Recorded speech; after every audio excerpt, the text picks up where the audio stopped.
YouTube, what is going on? We are back with the Destiny 2 review. First off, before we get into it, I have not finished the raid. I have played some of the raid. That does not give me not the right to fucking review this game. I have played it for tons of hours, and this will be one of the final reviews.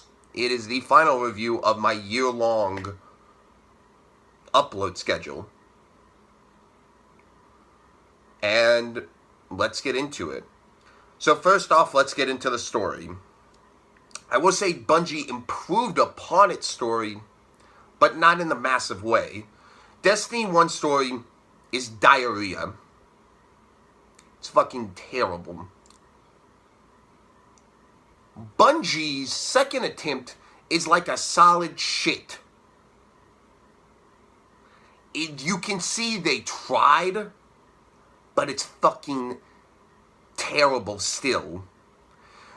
And the reason is, let's get into the characters. First off, the main villain's fucking just boring as fuck. And the reason why you never see him become any more threatening. Besides the opening cutscene, which I didn't think was that well done. And I wanted more backstory on his motives. His motives were, the Guardians don't deserve it. I'm entitled to it. And I'm better than them. Okay. And then we fight him. He's a pussy. Nothing really different from him. You can easily cheese the fucker. And when you think the fight's about to get fucking good, nope, game's over. It's over, done. Nope, go grind. Go grind. Go the fuck grinding. And buy our $30 DLC pass, fuckers.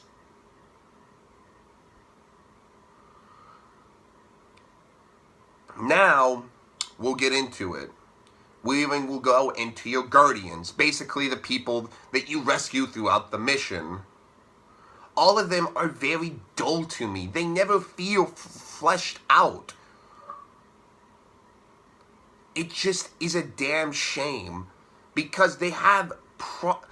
Bungie, I can see you're trying, at least, in this instance. But it was never good enough. It's not good enough for your standards. And you know you're better. I don't know what it is. I've said this before. Halo suffered ever since Bungie stopped it, and Bungie has suffered ever since it stopped doing Halo. I don't know what the hell happened. If these two clusterfucks of a studio right now can somehow form, and keep in mind, Halo 3 is my favorite game of all time. Those two clusterfucks of a studio made my favorite game. Now, like I said, the characters feel dull. Nothing's about them. They're all pussies yet again. In the final barrage, they do fucking nothing for you.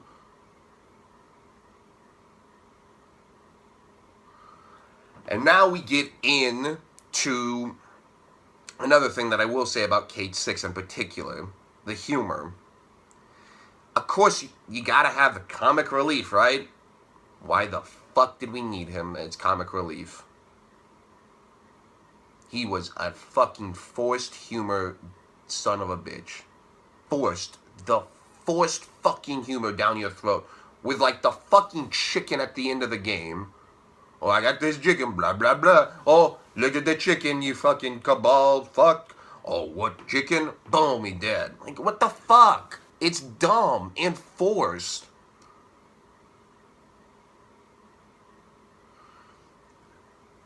And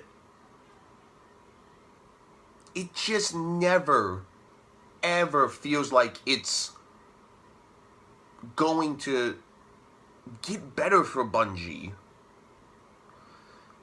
And now, I do want to point out a positive to Bungie. Like I said, once you beat its mediocre story, go grind. The grind is a lot better compared to Destiny 1 to Destiny 2. Mostly because they fixed fucking RNG at launch. And it's so much better.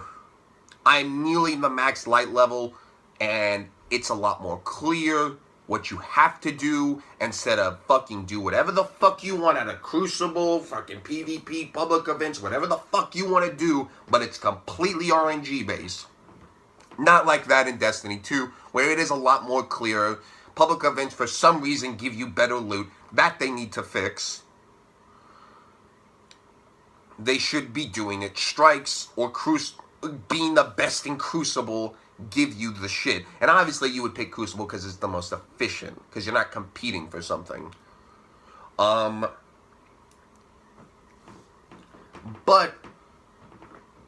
yeah, it's just that the grind's a lot better, and I will give them props for that. Now, also, one thing to touch on the story. They want to do the Your Guardian special. You're the chosen one. You'll be able to kill fucking everybody. What the fuck is wrong with this guy? I was playing it co-op, and Matthew and I. What's so special about me, and then what's not good about Matthew, or vice versa? What's so great about Matthew, what's so it's not great about me? And all of this could have been simply fixed with a cutscene that adds both Guardians into one cutscene. I don't know how hard that is, but it seems like it is a basic feature that is basic. That could have been fixed so much of your problems. So much of your problems. And that, it was just one big complaint. If y'all just put with it, you two are the chosen ones. Okay. And this will get shit on, I feel like you should have not included MMO aspects until you beat the single player campaign. Naturally, everyone's going to beat the single player campaign. Now, if you take out all the MMO and there are no Guardians, oh, blah, blah, blah, whatever, then there's no one fucking around. I'm not saying take co-op, because that's fucking dumb how, like, you couldn't play, like, the first 3 missions fucking without your friends. What I am saying is that turn off the MMO aspects to where I'm the only person that can be on the map and my fire team. Granted, you get into so much more, but this game's budget could have more than done that. Now, it launches, in my opinion, with some pretty dull strikes, and the bosses for them are even duller. They are unfun, unoriginal. Like, for instance, one with a Vex guy at the end. Nothing different about the Vex, design-wise, except he's big. One guy as the fallen captain. Nothing different about him. He's got a big weapon, a big health box, and he runs away and just camos, and you don't know where he goes.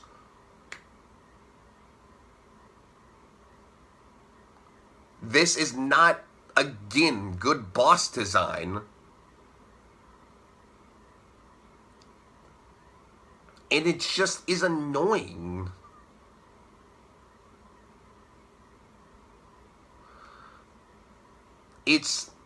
You are better than this on so many levels, Bungie. I know you are. And people that say I'm shitting on Bungie, I want Bungie to be back to old Bungie. I'm just not satisfied with the mediocre shit they've been giving me.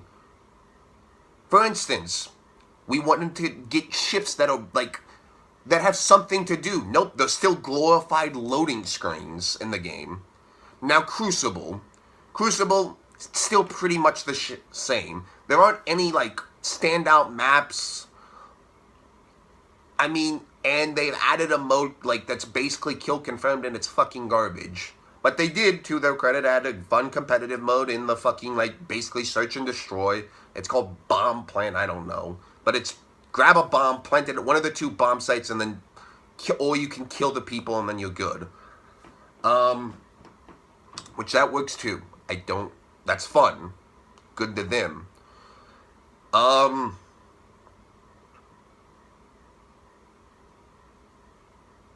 Yeah, like, its story doesn't outshine anything. It just is dull. It's not. It just exists yet again. I can see they tried this time. Unlike in Destiny 1 when they said, fuck the mission variety, you're going to do the same shit over and over again. There will be no story. And this, I see they tried. They put in the cutscenes. The mission variety wasn't terrible. But also, again, in the story, there wasn't that big climactic moment. Every time you felt like it was going to build up to that, nothing happened. Unlike in Titanfall 2 from last year, that has probably the greatest campaign that I've played in God knows how long. If you haven't played Titanfall 2's campaign, go fucking play it. Now we'll go over to Trials of the Nine, aka Trials of Mida. Now this I'm not going to rag on too hard. It's basically a mode with better loot, but it is also a lot more competitive. You have to use a lot more tactics, and they have special maps for this event, and it comes out every Friday through Monday, I believe. It's a matter of who has a Mida. Granted, I don't like that, but I'm not going to drag on a fucking mode for that. Its balancing needs work, basically on the gun, but they'll do that in due time. I'm not going to rag on them for a gun. Every multiplayer in the world has an overpowered gun, and that's just the way multiplayer game works. That gun's better than all of them, so use it. But we'll get on to the pros and cons, really. Its pros are the grind's less. The grind's really less. That's almost the biggest positive that I can really say about this. Its story is better than 1, but it isn't saying much. And I want to stress that. It's not that it's better, but that isn't saying anything. Again, it's like saying you got cured from diarrhea and just have a fucking just long ass turd that's hanging out of your asshole. Doesn't do much good for you. Still shit. You can polish a shit up all you want. At the end of the day, still shit. And I will say the raid's fun, but unfortunately we could not complete it, and I just don't care enough. We are getting into bigger games with Cuphead, Shadow of War, Fortnite Battle Royale just came out, and that's a lot of fun. There are a whole bunch of other games that I'm looking forward to much more than playing than Destiny. I will say, and I will give a pro, the raid is fun. Does it change all of this, that the story isn't that fun, that Crucible isn't that fun, and its strikes are underwhelming at times? No, it doesn't change that.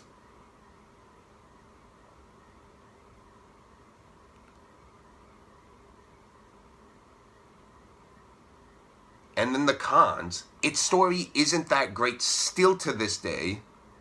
Its multiplayer is still nothing to write home about. Ships are pointless.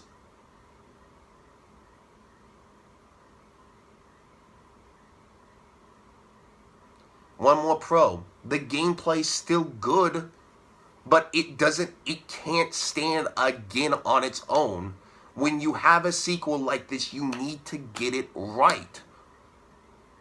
It isn't that much change from Destiny 1 at all. They added only one new subclass, not a new, loadout entirely from Warlock, Titan, or Hunter. There's no new class. Come on. Bungie, you're better than this. Bungie keeps on taking your money, and you are okay with it, community of Destiny. It isn't that good. I can tell you Destiny 2 is a 6 out of 10. It's a slightly above average game at the end. Once all these other games came out, I don't think I could recommend it. It had a nice hole where there really wasn't much out. Or games backed out because they didn't want to fucking compete with it. But I'm having a blast with Cuphead now, and I don't want to touch Destiny. So, with that being said, guys, thank you guys so much for watching. And I'll see you guys tomorrow for my final video for the year. Peace.